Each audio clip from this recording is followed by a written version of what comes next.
Hello everyone, this is Ogar Plinkelton, and today I'm going to take a deep existential dive into fanzine pulp porn from the 1940s through the 1960s, similar to what you're looking at right now. I'm going to focus on one of its more mysterious writers, publishers, and sellers. He was an American named George B. Leonard, and he set up a bookshop named the Old Paris Bookshop in Tijuana, Mexico in the late 1940s. Here's a picture of the Old Paris Bookshop in Tijuana. It's the building to the left of that Cabello sign. Leonard was an American expatriate who tried to make it as a writer in Paris between the world wars. He authored a short story that appeared in the October 1927 edition of the famous Paris-based literary magazine Transition. He also had a short story published in the New York-based literary magazine The Golden Book in August 1928. But it seems that's where his literary luck ended, as nothing else he wrote was published. Thus he joined many writers and publishers who were cashing in on Paris's tolerance for publishing and selling pulp porn during that time. Leonard became a partner in the Parisian smut publishing firm of Frank Groves and Henri Michaud, the Librairie du Palais Royal, in 1930. Groves and Michaud had worked for the famous pornographer Charles Carrington, and they took over his stock and business when Carrington died in 1921. Michaud left the Groves and Michaud partnership in late 1930, and Leonard and Groves carried on as the Palais Royal Press. They introduced two series of smutty books in 1932. One series was called Unconventional Books. The other series was called Aphrodite Books. It's the Aphrodite books that are very interesting and foretold of Leonard's future. Leonard authored the first two and only books of the series, Gynekomorphos and Milady's Cookery. Leonard printed these two books himself using a mimeograph machine. It's then he realized that he could solicit other writers for pulp porn, cheaply reproduce it, and sell it for profit. Leonard served in the U.S. military during World War II, and upon his return from Europe, he settled in Tijuana, Mexico.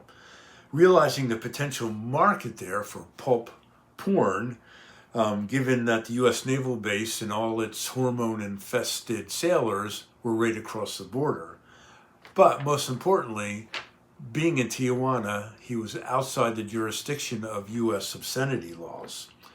And this is where he set up the Old Paris bookstore, where he began to sell the old Carrington stock that he had left over from when he was in France. However, his real income came from the Seven Zephyrs Press, the publishing entity that he had started in Tijuana. As he had done in Paris, he solicited writers to provide porn, paying them 10 cents a page for their work. He then had his employees type these manuscripts onto spirit duplicator masters and then reproduce them on the spirit duplicating machine. They produced about 100 copies of each story initially. They also produced multicolor primitive covers for each story using green, red, and blue Ditto masters available at the time.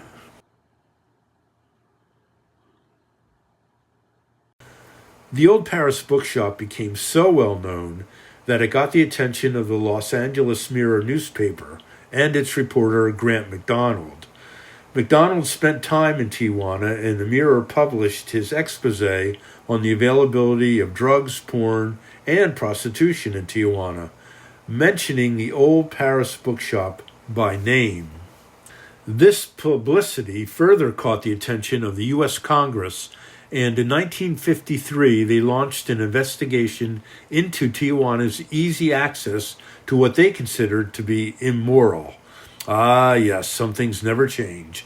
Anyway, they cited MacDonald's article, which was subsequently entered into the congressional record.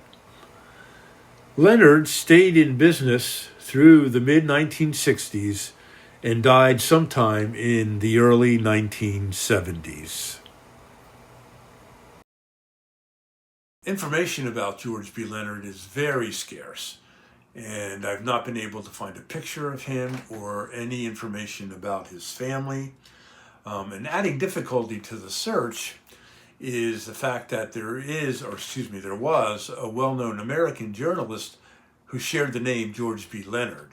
Also, there's an attorney general who has the name George B. Leonard. So when doing research and Google research, those are the prominent names that come up, or the prominent people that come up.